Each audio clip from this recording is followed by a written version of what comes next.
My name is Bernie Horowitz.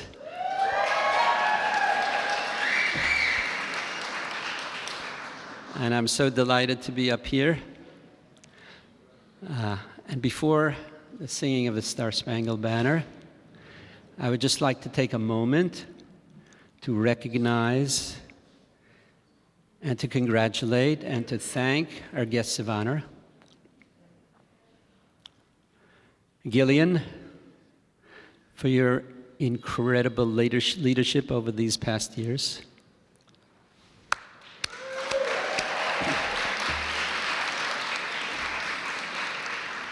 Mark, for your musical talents, the skits you've written, your beautiful photography out in the lobby, and always being there and never saying no. Thank you.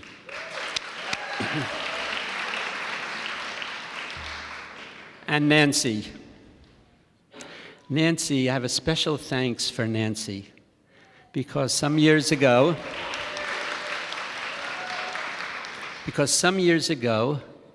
Nancy joined with my family in looking at creating and bringing to fruition a vision that we had of the mechitza downstairs in the lower lobby Beit Midrash. And she was the one who made it happen.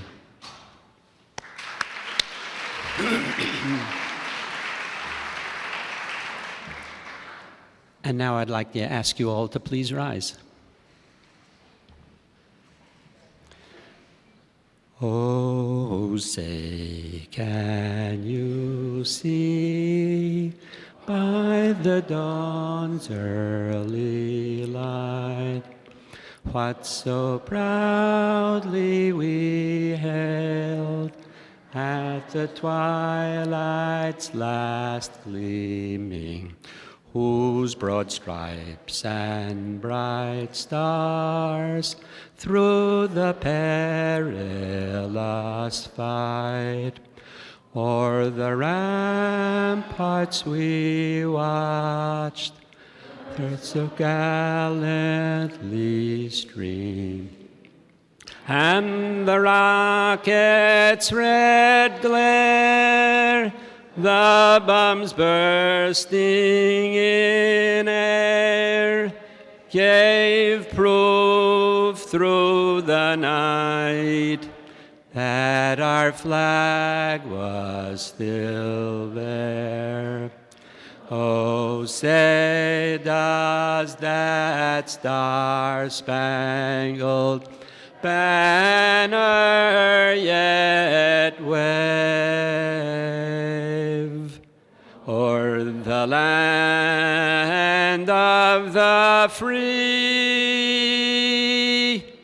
and the home of the brave?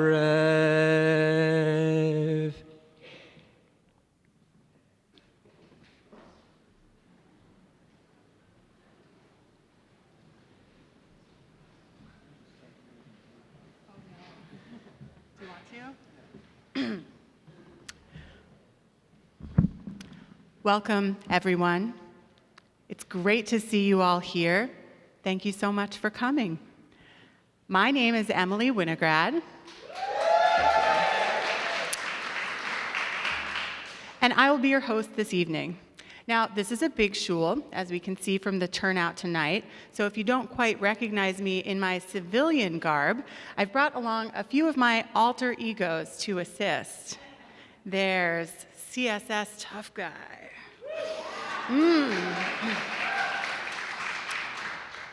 The Pickle Gal.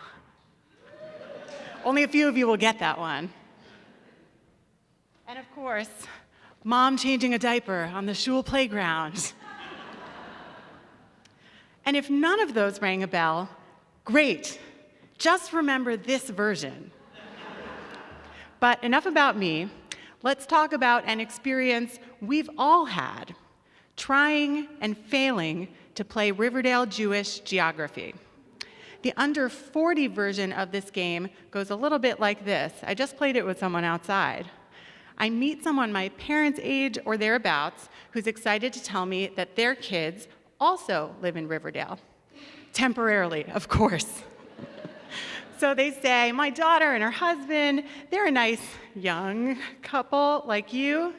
Do you know them? And I kind of know where this is going, but I'm game. What's their name? But alas, I do not know them. So then I ask my standard follow-up question. What shul do they go to? Oh, the young professionals minion at the RJC? That usually clears it up. But to be honest, and it is absolutely not a competition, it's hard for me to understand that choice personally because I can't imagine going to any other shul in Riverdale besides the Bayit.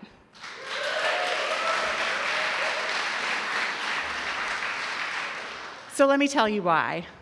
Where else can you show up Shabbat morning at 9 a.m. sharp and daven with the 14 most dedicated people in the neighborhood? And as it gets closer to noon, that number swells to what feels like 385, but not one of them is those original 14 people. Where have they gone? No one knows.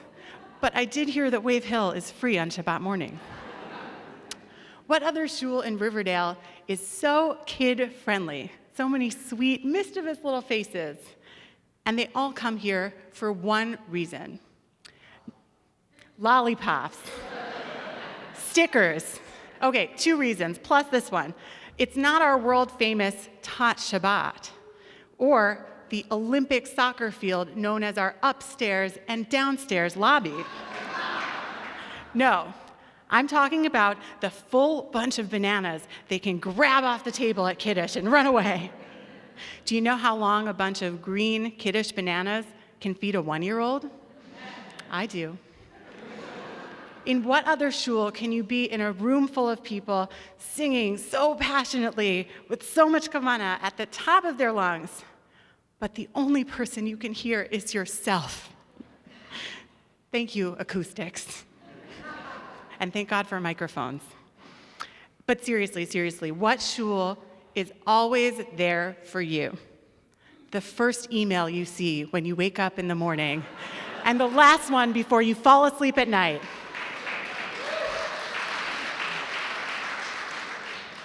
I could go on, but I think they're deeply regretting letting me do this. So now I want to turn the focus to our real stars, the honorees. We'll hear a lot more about them and from them during this program, but I would love to share some personal reflections as well. Do you want to see how many pages it is? It's just this one.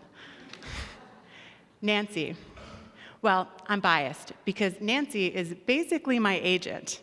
She booked me on my first shul gig, that pickling class at the Bayit Connections group. Don't forget to burp your pickles, folks. But beyond that, Nancy and others organized something that was so meaningful during the pandemic, our Caring Callers program, which I participated in for 2 years. If the impact this had on me and my calling partner is any indication, the impact on all the people that she's touched in the shul is truly powerful. Thank you, Nancy. Yeah. And Gillian and Mark, presidential couple.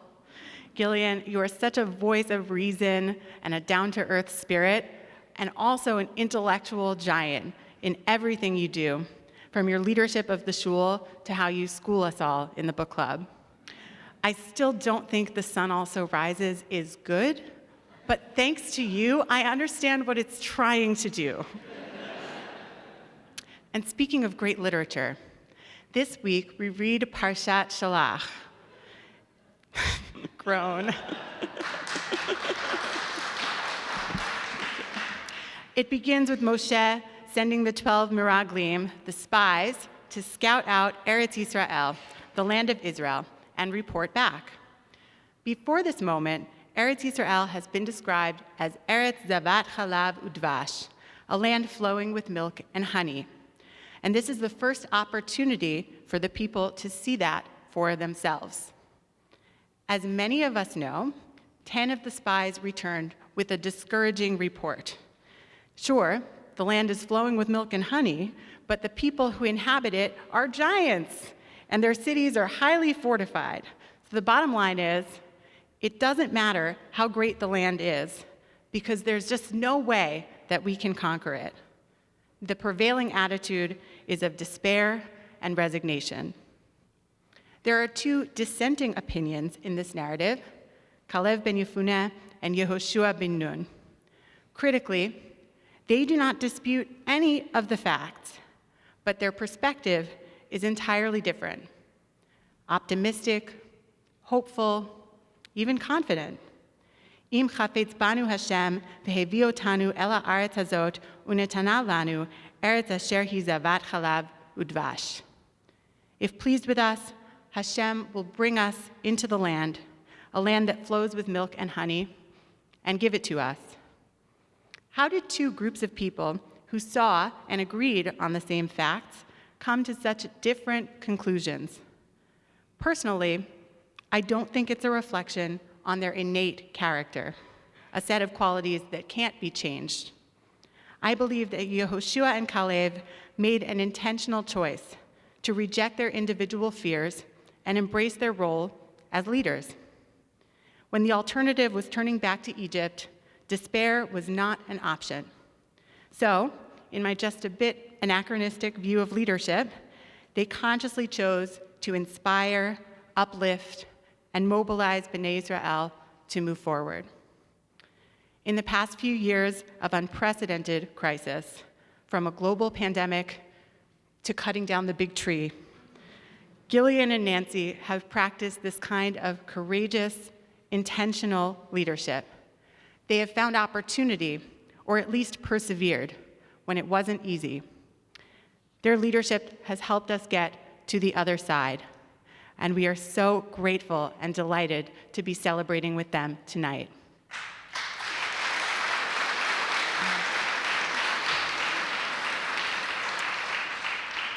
Now, without further ado, I'd like to invite up the 12 people we've chosen to speak for just 10 seconds each about what leadership means to them. Just kidding, oh my God. Now it's time to call up past dinner honoree, Executive Vice President and Playground Visionary, Bob Santoriello, to introduce our first honoree.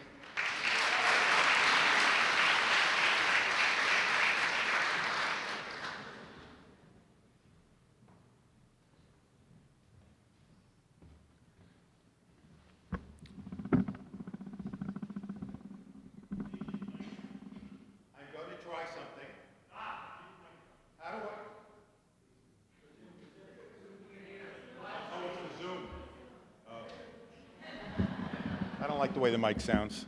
But anyway, thank you for that nice introduction, Emily.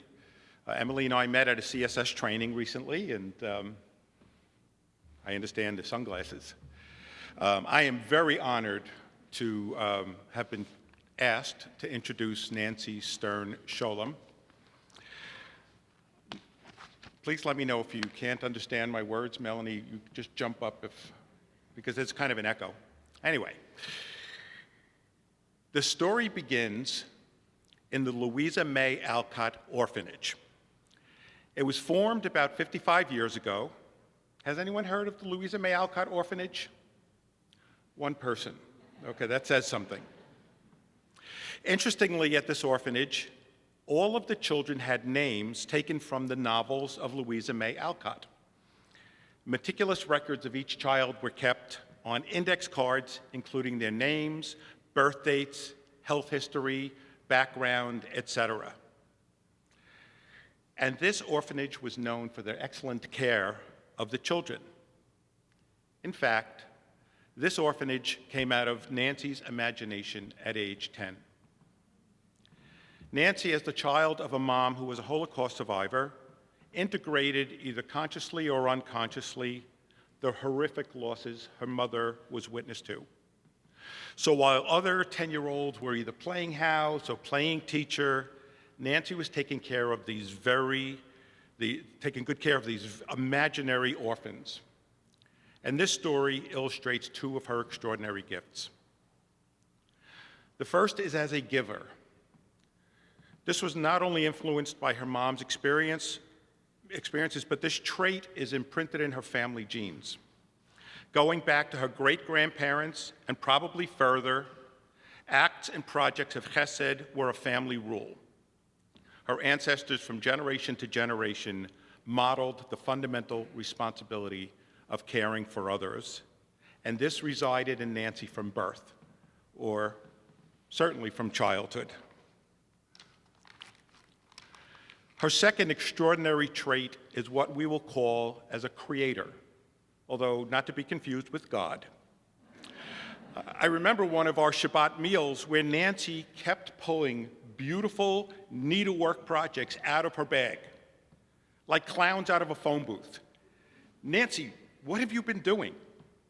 Who knew she had the time and the talent to do this? And her creativity goes deeper. Remember the imagination that led her to create the Louisa May Alcott Orphanage. This kind of creativity in adulthood led to the list of accomplishments we're going to hear about. But before we get to that, there is a third trait that must be discussed, and that is her identity as a journeyer. Marriage brought her from home in New York all the way to Australia, and then back to the New York suburbs. From there, Nancy struck out alone for Riverdale, courageously coming as a divorced, Orthodox, 50-ish, although she looked 30, woman into a community that is known primarily for Orthodox families. She knew this would not necessarily be a natural fit for her, but nor would the more singles-oriented Upper West Side be. Nancy's time here has made her a strong advocate for singles in the shul being given full status. And Nancy's journeying goes deeper as she lives the life of Ahavat Hashem, the love of God. Though we can never judge another person's davening, Nancy davens a lot. And she gets annoyed if someone interrupts her during her davening. I personally love to get interrupted. Oh, you want to discuss football? Sit down right here. Great. And Nancy has often, to me and to others, expressed her thankfulness to God for all of her gifts, even during tough times. Here at the Bayit, Nancy joined the Board of Trustees and then got involved in multiple projects. She became part of Caring Callers, which you heard about from Emily, a program designed to reach out to the elderly in our community and beyond on a weekly basis. She eventually took over leadership of that project. After staring at her own overflowing tzedakah box, the Pushka Project arose, which to date has collected over $4,000 from people's loose change. While talking to many of the members, she thought, wouldn't it be great to gather monthly and actually meet each other? Bayit Connections was born. During COVID, they Zoomed with presentations by an author, a genealogist, not surprised to hear, a pickle maker, and more.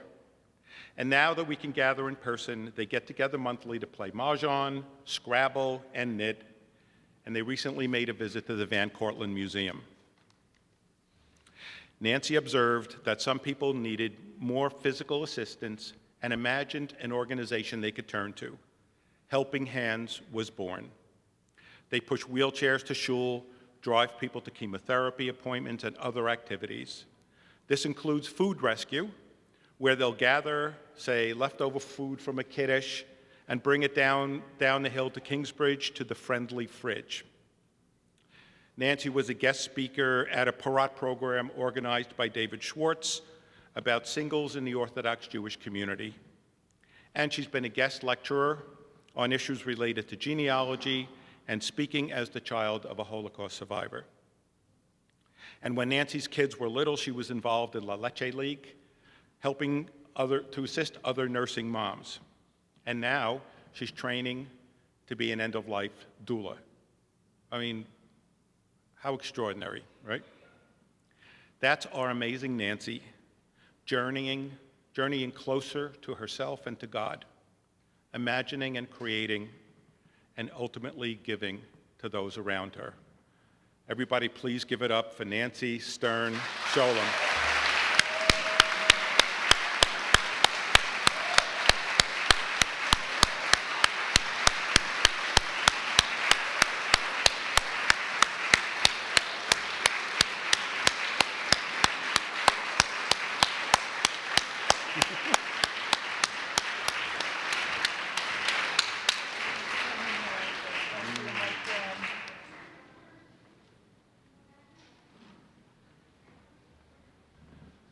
I was about to say on behalf of the Bay Ridge Jewish Center, because Melanie and I happened to be at a function this morning at our old shul in Bay Ridge. Anyway, on behalf of the Hebrew Institute of Riverdale, the Bayit, I would like to present this beautiful scissor-cut award to Nancy for the Community Service Award, June 11, 2023, 22 Sivan 5783. And now we pose for a photo op. Oh, we need Jay.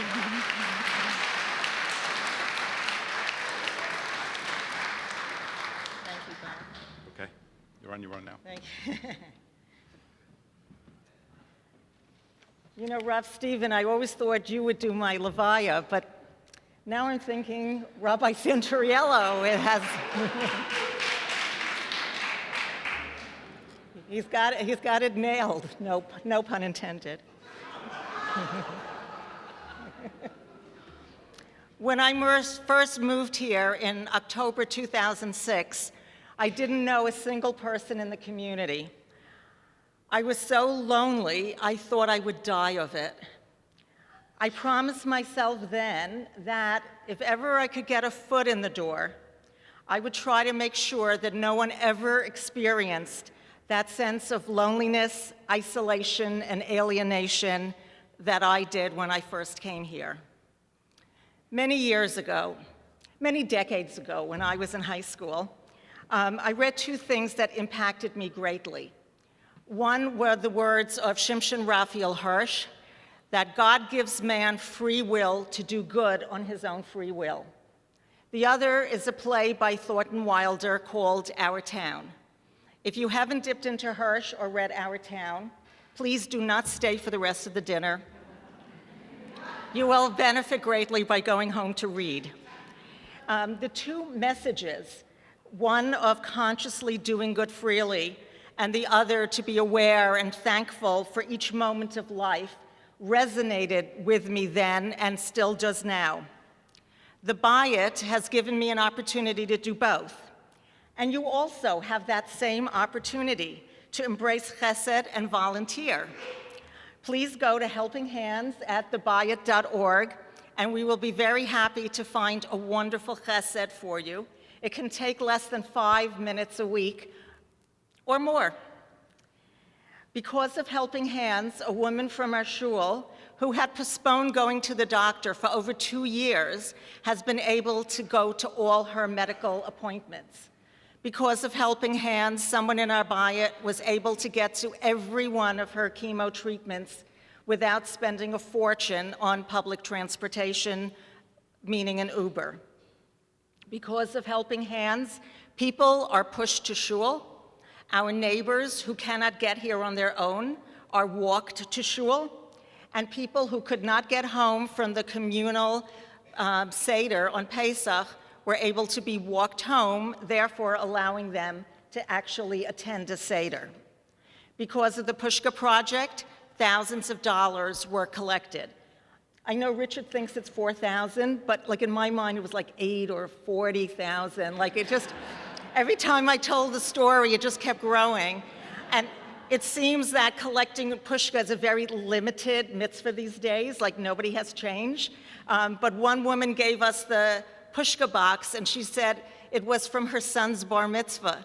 And I said, oh, that's so sweet. Is he willing to part with it? And she said, he's 35. he's fine. And we were standing on the corner, and a man drove by and rolled down his window, and you can see how old I am. He rolled down his window. And he said, what are you collecting for? So I started explaining, and he gave me a bill, and I came back screaming, look, he gave me $10. He had given me $100. So we accept bills, like, no, we're not proud, we'll take dollars, hundreds also.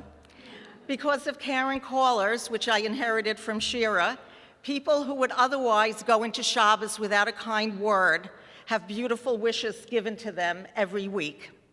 And thanks to Buy It Connections and Emily, people now know how to pickle, how to play mahjong, how to knit, and how to trace their family's genealogical past. Of course, it takes a village. To all the many volunteers, my thanks. To Andrea and Adrian, thank you for letting me send you texts at all hours of the day and night. To the rabbinic staff, to the professional staff, to all the committee members, and all the volunteers. And all of you who don't run away or hide yet when they see me coming, a most sincere thank you. I would also like to thank anyone who ever greeted me in the shul and said hello. I would like to thank Toby Weiss for all the invitations and endless kindnesses she showed me when I first moved into the community, and to Rav Avi for his caring advice and very wise counsel. I want to thank the clergy and the office staff for not getting me membership in another shul after receiving all my outraged emails about how singles were being treated at HIR. I want to thank David Schwartz, where are you, David, for nominating me to the board originally, even though I warned him I would speak up loudly and probably disagree with everything anyone said. I want to thank all those of you who welcomed me into your homes, and I want to thank so many of you who have become friends, and the friends who have become family. To my biological family and my peeps, thank you, Jeremy, for coming. Thank you, Adam and Greta in Australia. For them, it's Monday morning. Thank you to Kenny and Susie, and Bundy, and Tibby, and Augie, and Judy. Thank you to my first cousin. Thank you to my first cousin once removed. Thank you to my 3 first cousins twice removed. Thank you to my second cousin. That's it, no more family. Thank you to my friend from kindergarten, friends for over 40 years, friends here for over 30 years, and thanks to any of my new acquaintances for over 20 years. And thank you to Apaka, my grandfather, and Aaron Shia Fish, my great-great-great-grandfather, for a lifetime of inspiration. Thank you.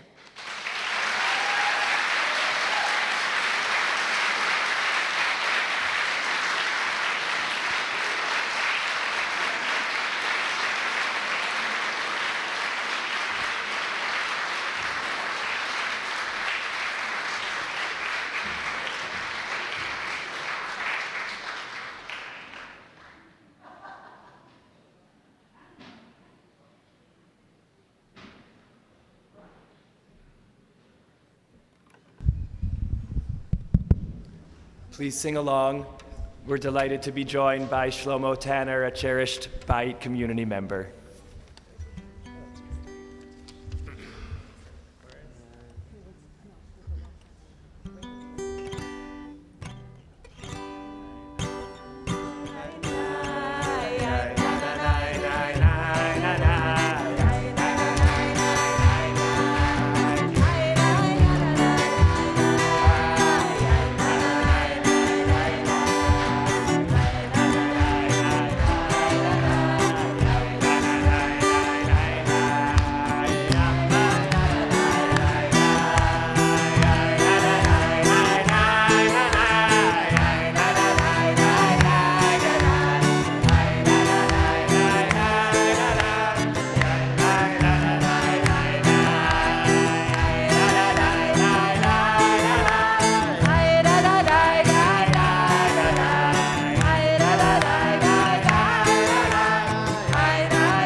Mazel tov to Jillian. Isn't her name Gillian? And her husband Mark. So easy to pronounce. He's She's a photographer extraordinaire. She's a writer, teacher, editor, and so much more. As the Vice President, You helped our community soar. professionalized galore. 3 generations through our door. Shorten things even more.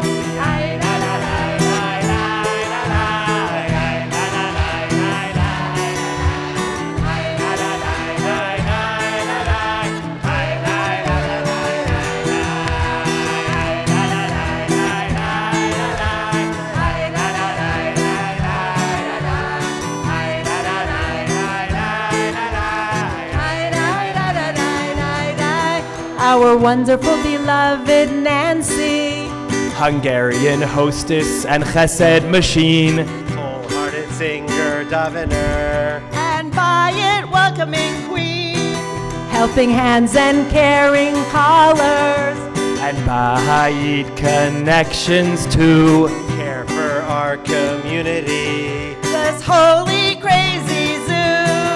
This holy crazy zoo. This holy crazy zoo.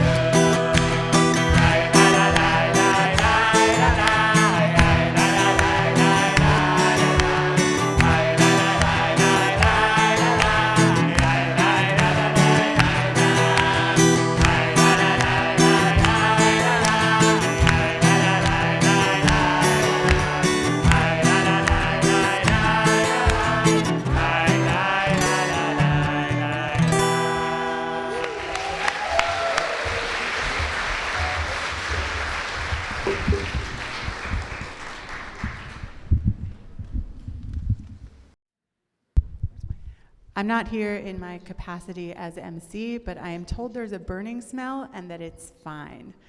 And I'm supposed to convey that to you. Apparently, the air quality inside is still better than outside. About 15 years ago, I think it was about 15 years ago, a small book group formed of mostly Bayit members, or all Bayit members, and it's still going 15 years later. And Gillian, we feel so lucky and so blessed to be part of a book group with you, that we have learned so much from you over the years, and we couldn't resist this opportunity to tell the epic of Gillian. Gamesh. The year was 1984, the time. Middlemarch. Young Gillian of Buffalo, New York, was feeling something of a Complicated kindness. toward her old town. She loved it, but thought to herself, There was nothing to see here. Paradise was not. lost. It was more of a Call of the wild. after a Long goodbye. young Gillian was On the road. to see Americana. with Great expectations. and the Hitchhiker's Guide to the Galaxy. in her backpack. Some would call it an Odyssey. others an Adventure in Wonderland. over the course of 1001 Nights. Gil saw a lot. She passed The Mill on the Floss. and Wuthering Heights. while visiting, Treasure Island. she went 20,000 Leagues Under the Sea. and then Flew over the cuckoo's nest. she stayed at The House of Mirth. Bleak House. and The Castle. on this, Journey to the End of the Night. she met many people and made many friends. She sailed with, The Old Man and the Sea. had tea with, The Stranger. and The Invisible Man. gossiped with, Rebecca. who told her about the. Handmaid's Tale. She traveled with, Gulliver. and while on a, Passage to India. he pointed out the. Magic Mountain. But it was Somewhere in time. after Gil met. The Idiot. Sorry about that. But before the. Time Traveler's Wife. When Things began to. fall apart. She felt the Heart of darkness, and heard. the sound and the fury. It felt like a, Catch-22, but Gillian knew she was seeking a brave new world.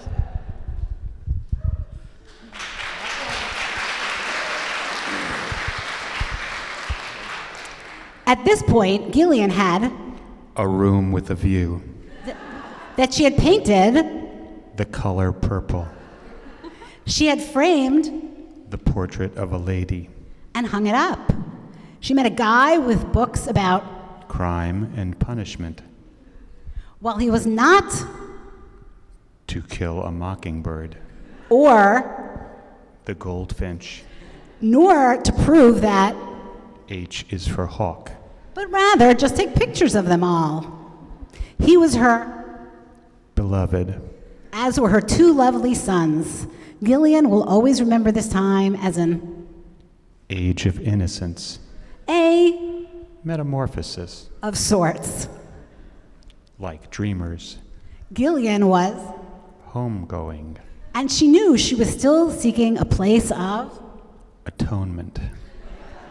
as The reluctant fundamentalist. she wasn't looking for, The Dutch house. or the, American gods. but finding the Hebrew Institute of Riverdale's Bayit felt like Homegoing.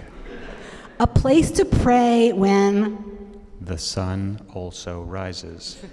a sacred place to set aside one's. Pride and prejudice. Gil knew she could take her mighty skills and with little Persuasion. make the appropriate Corrections. while leaving the special place even better than she found it. Many Riverdalians entrust their Little women. and Midnight's children. to Gillian's teaching prowess at SAR, but that at the risk of offending someone's, Vanity Fair. she is also The Alchemist. who transforms your books and articles. It's always a Good omen. when she's in the Starbucks window with her, Dark materials. AKA her laptop. It would take 100 years of solitude. to catalog her writing credits. A Quixotic. task.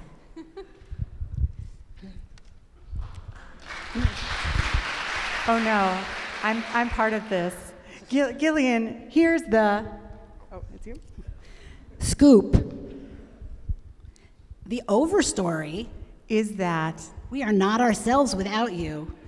you have created A place for us, and countless others by sharing your burning, love for literature in classrooms, at book club, and in endless other places.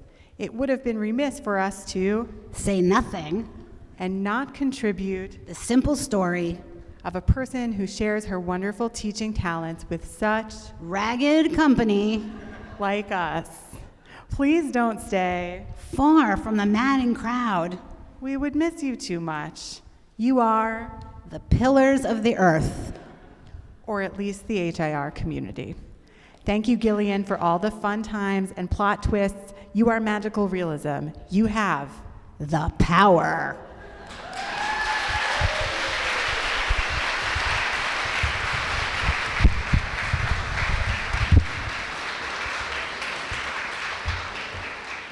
It's so wonderful to be together tonight. I'm grateful to look around a room filled with individuals who mean so much to me. A room full of people who continually make the decision to be a part of, to invest in our Bayit and its mission, an inclusive, loving, growth-oriented orthodoxy, suffused with Torah learning and scrupulous halachic observance, passionate tefillah, the pursuit of tzedek, and the deepening of our bond to Medinat Yisrael and Am Yisrael. We're completing a wonderful year of growth in our Bayit and aiming even higher to build our community stronger and do more for the world around us. None of this is possible without our team. And so as we celebrate another year of blessing at our Bayit, I want to ask us to rise to acknowledge those who, alongside our incredible lay leadership and volunteers and all of you, those who make this all possible, our Bayit team, Richard, Yael, Phyllis, Shuli, Susanna, Yali, Brian, Gio, Elmer, Chico, Ellie, Rosa and Gerard, Bernie, Hillel and Reb Eli, Rav Ezra, Rabbanit Bracha, Rabba Sarah, and our teacher and continual inspiration, Rav Avi. Thank you all, every single day.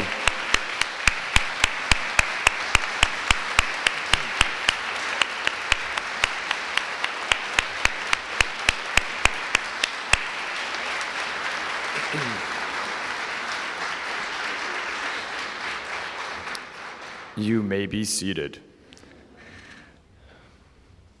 Mazal Tov, Nancy.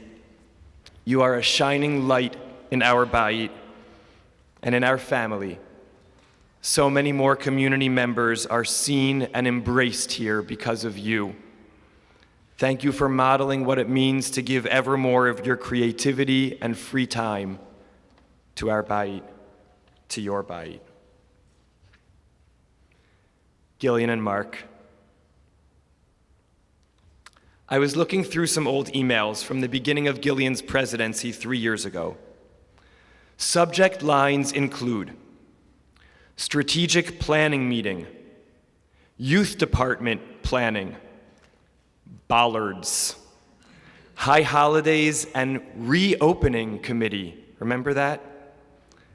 Random food giveaways. Sorry, that one was from our building listserv. Bollards. Children's size masks. Bollards. And moving forward with website update.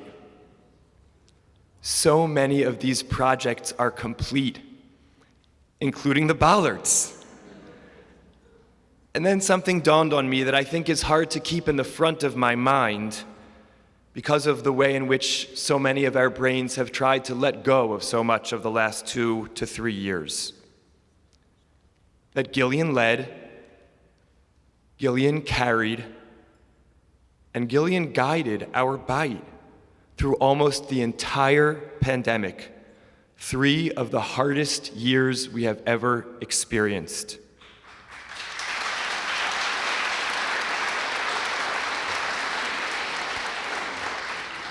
And we are back, in so many ways stronger and tighter knit and more professional and effective than ever. And that is incredible. And that is in such large measure because of you, Gillian. Your steady guiding hand, your deep, principled commitment to hear and consider and honor every piece of feedback, your dedication to engaging and empowering ever more Bayit lay leaders, your deep devotion religiously to our Bayit and what it stands for, your can-do attitude. But you know, a lot of people have a can-do attitude, but only a few of them actually can do. Boy, can you do, Gillian. Do, and do more, and do more. Not to mention your powerful teaching voice as an educator here in our Bayit, in SAR, and through Machon Siach to our community at large. You do this all with your incredible husband, Mark. Mark, your humor, your compassion, your humility. You're making your own almond milk during those heady vegan days. Your wonderful halachic questions, which attest to a person striving to live a deeply values-driven life in a Torah-true way, and your down-to-earth nature make you someone we admire and feel blessed to know, a role model for our Bayit. Your open home welcomes many, and we're so grateful for your wonderful children, Akiva and Gavri, who mean so much to us, and for your parents, Andrea and Steve, and Phyllis and Ted, who have followed you here and are cherished community members in their own right. It's no wonder the two of you were honored 14 years ago with the Young Leadership Award. You must have been about 25 years old back then. And we've had the privilege of working closely together, not just these last 3 years, but these last 15. So I know, and we all know, that the prophet Yirmiyahu is speaking about the two of you when he speaks about who is worthy of honor.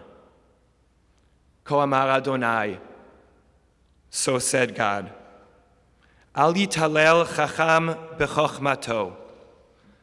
Let not the wise glory in their wisdom, though you two are among the wisest and smartest people I know.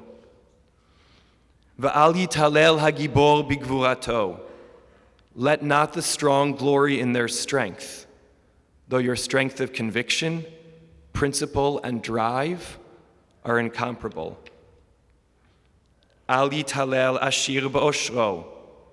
Let not the rich glory in their riches, though you know how enriched you are by your incredible family, cherished friends and colleagues, and adoring community. Ki im bezot yitalel hamitalel. Only in this should one glory, what makes one worthy of honor. Haskel v'yadoa oti, in being earnestly devoted to me. Ki ani Adonai oseh chesed mishpat u'tzedakah ba'aretz, for I, God, act with kindness, justice, and equity in the world. Ki ve'eleh chafatzti ne'um Adonai. In these I delight, declares God. We honor you because, following in the footsteps, in the path of our God, you act with kindness, justice, and equity in the world, and tirelessly for the betterment of our Bayit. For that we are all eternally grateful. It's my honor to call forward as our guests of honor at this Bayit's 47th annual dinner, my teachers, my neighbors, my friends, our role models, Mark Davis and our outgoing president, Gillian Steinberg.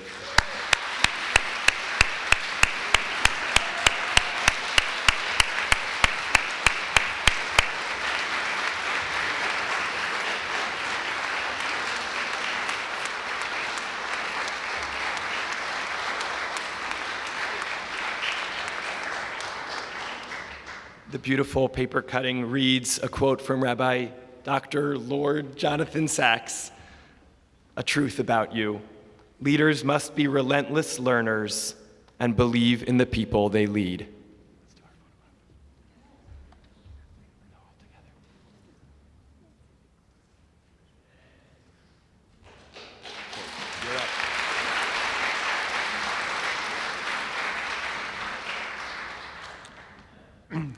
Thank you so much. Thank you, Rob Stephen. It really is a pleasure to share just a few words with the community that I love.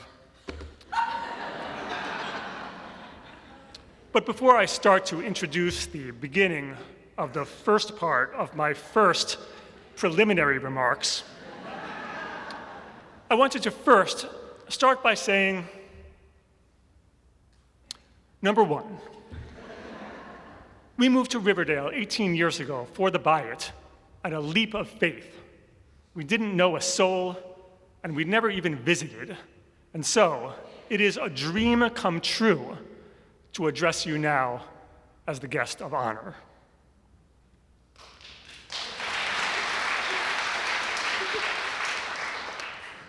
You know, oftentimes I'll reminisce on the last 18 years of the Bayit and think, I could have done more. I should have helped more people. Still, I know in my heart, Gil, I'm giving my speech here. What are you doing? What do you mean no one wants to sit through all this? Do you see? No, I'm the guest of honor. They're not getting bored. Do you hear this? Rob Steven just said it's because I wrote spiels a decade ago and I make almond milk. Why do you think we're being honored? Oh, I forgot about that. Oh, yeah.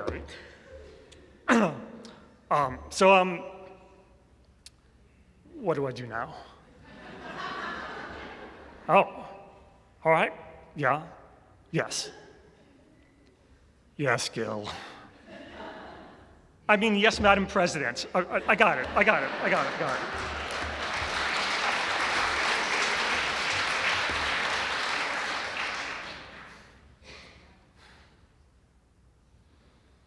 Ladies and gentlemen, your first female president and mine, Dr. Gilead D. Steinberg!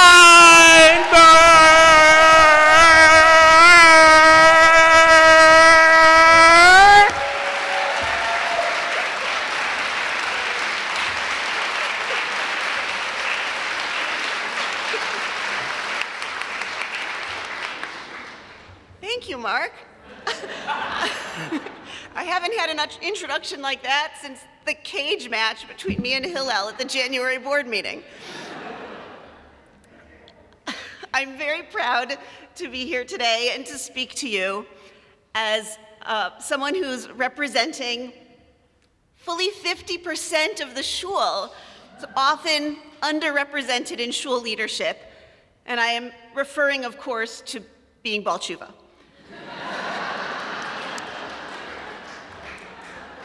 Naturally, I represent another 50% demographic of the shul as well, and that is shul members who live in the Algiers.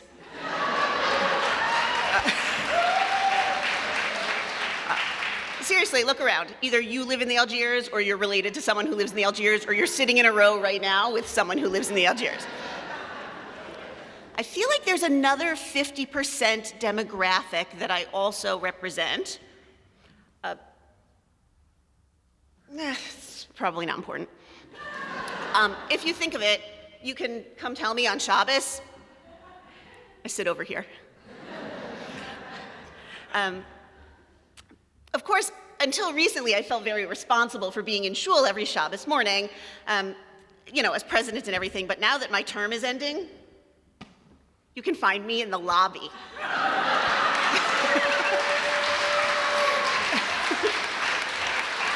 And Rav Steven, I dare you to try to take it away from me. Anyway, I still have the keys to the office for another month.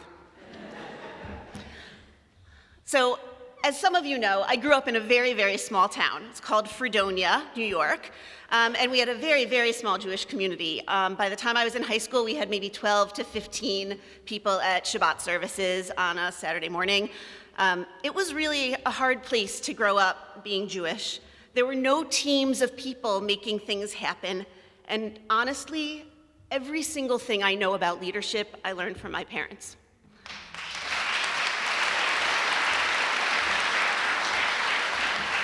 It would be hard for me to explain to you what they did to make that place work.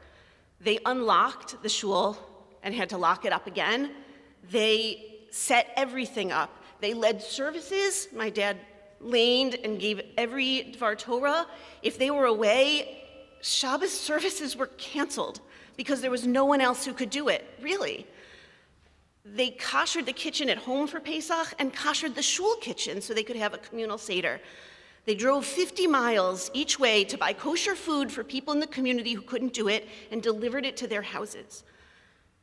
They bought the one lulav and etrog that the community shared and made sure to do it every year and built the sukkah and led funerals and bar mitzvahs and weddings and interfaith Yom HaShoah programs and Jewish holiday talks in the public schools.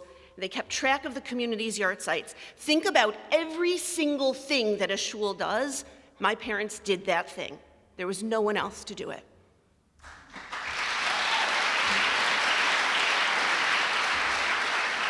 And there are no celebratory dinners for leaders in shuls that have 20 members. But they did that for 40 years, which I feel like has a kind of biblical resonance, living in Fredonia for 40 years. But they did it. And that's the thing about a small town. We had to make it work. There was no other choice. There was nothing else. I dreamed my whole childhood of a place just like this. And this is even better than anything I could have dreamed of. But you can lose something in a community that's this big too, with that paradox of too much choice, always feeling like maybe there's something better around the corner. We didn't have that in Fredonia. And what I love so much about this bite is that it has a robust, dynamic, living, growing energy of a big, active community. And at the same time, the Bayit has that make it work, we're all in this together, can-do vibe of a weird little town. And I mean that with total love, I really do. Here, though, we have amazing people making all kinds of incredible things happen. Our staff, the office staff, our unparalleled rabbis, our maintenance team, who are all so exceptional, and our volunteers, like our incredible executive committee, who make this work feel like hanging out with friends.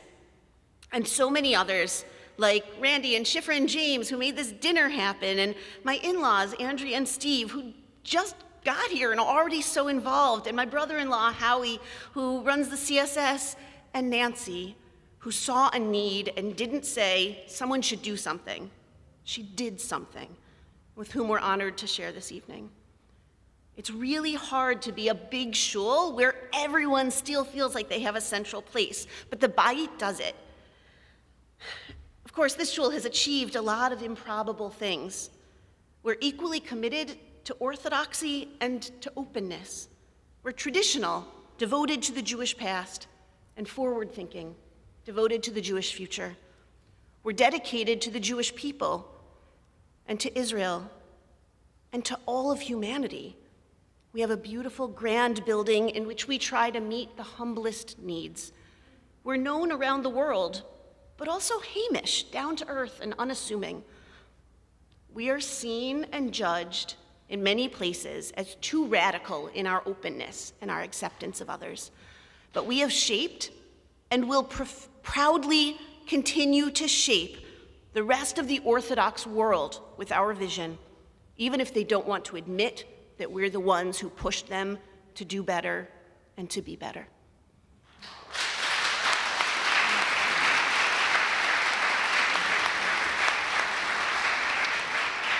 In other words, the Bayit has the heart of a small town in the body of a big city.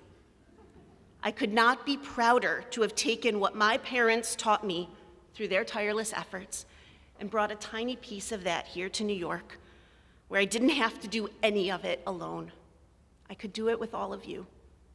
What an incredible blessing that has been. Thank you.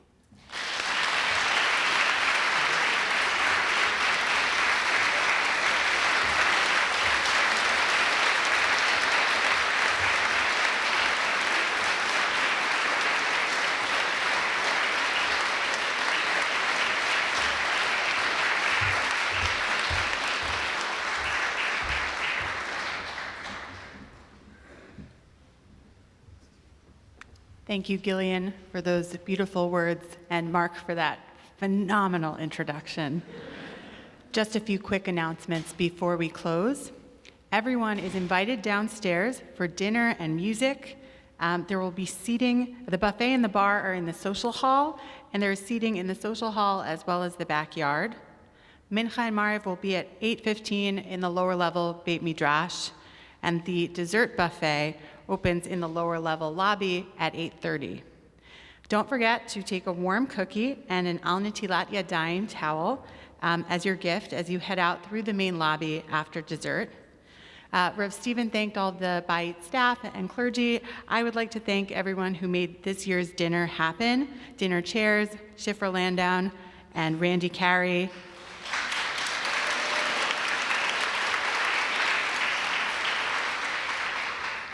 And journal chairs, James Lappin and Jessica Lozer.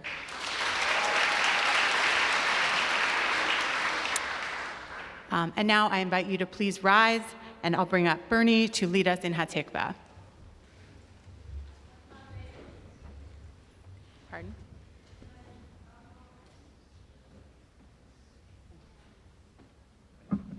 Please join in. Kol od balevav pnima nefesh Yehudi homiya ulfatei mizrach kadima ayin letzion Sophia od lo avida tikvatenu hatikva bat shenot alpayim lihyot am chofshi be'artzenu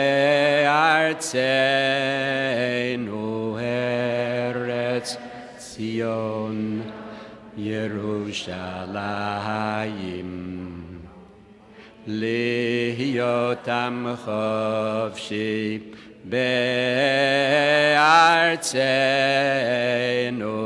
eretz Zion Yerushalayim. Is that it? Yep. Okay, time to party.